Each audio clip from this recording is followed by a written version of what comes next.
Imaginez un monde où vos informations bancaires, vos clés de voiture, vos clés d'hôtel, vos données de santé et même tout ce qui est relatif à vos voitures seraient stockés au même endroit et gérés par une seule entreprise. Inquiétant, non? Eh bien, ce n'est pas de la SF, c'est ce que nous promet Apple lors de sa WWC 2022.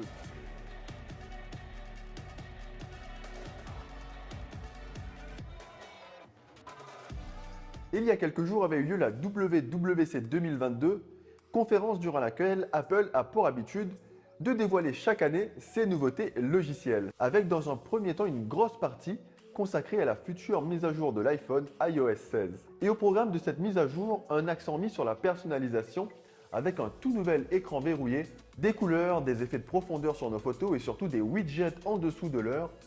Des petits ajouts bienvenus pour un écran de verrouillage qui n'a pas changé depuis 15 ans. L'application Message se dote de nouveautés bienvenues avec la modification de messages déjà envoyés, la suppression même de ces derniers et l'envoi automatique de réponses SMS lorsque l'on est occupé. Alors il était bien question de l'application Message lors de la conférence, mais je m'interroge toujours si ça concerne les SMS ou juste les iMessages. iOS verra également arriver la fonction Dictation, permettant la dictée de messages avec un service qui sera centralisé sur l'appareil et non pas sur des serveurs distants comme peut l'être jusqu'à maintenant Siri.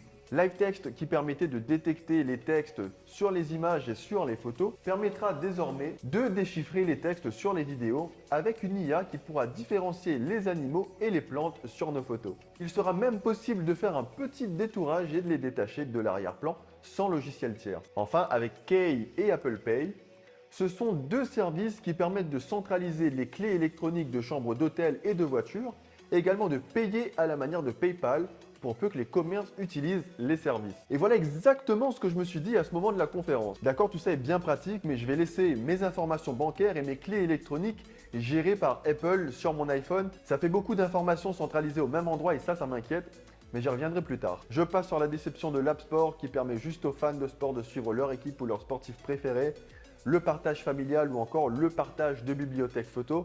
Pour en finir avec iOS, avec My Home, une application qui permet de gérer tous les appareils connectés de la maison, les éclairages et les caméras de surveillance, ainsi que My Car qui permet de son côté de connecter et d'améliorer la symbiose entre notre voiture et notre appareil iOS. Les nouveautés de WatchOS, elles sont anecdotiques avec une amélioration de l'app entraînement qui permet juste un meilleur suivi de la course à pied, de la natation ou autre sport et toujours rien pour le sport et la musculation en salle. Puis vient ensuite macOS avec OS X Ventura, la toute dernière version des systèmes dédiés au Macintosh, avec une version qui sera consacrée au travail collaboratif à distance, ou encore Passkey qui remplace les mots de passe serveur par une clé stockée sur l'ordinateur gérée par le capteur biométrique comme le capteur d'empreinte de l'iMac. Et parlons du Mac en lui-même car la suite de la conférence n'est plus consacrée au logiciel mais bien au matériel, avec l'annonce de la toute nouvelle puce M2. Plus puissante et moins de consommation, Apple annonce se concentrer sur l'efficacité avec un rapport puissance-consommation-énergie revu à la baisse. Et quoi de mieux pour accompagner cette puce M2 qu'un nouveau Mac?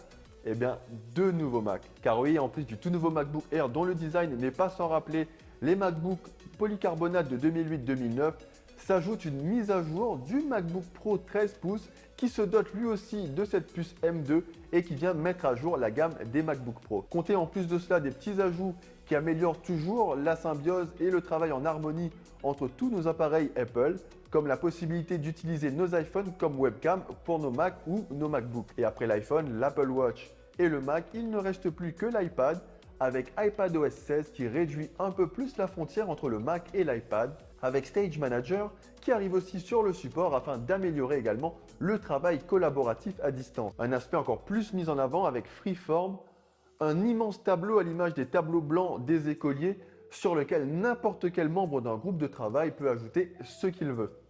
Une WWDC 2022 bien riche en nouveautés, que ce soit sur le plan logiciel ou matériel. Entre iOS ou les nouveaux Mac, il y en avait vraiment pour tous les goûts.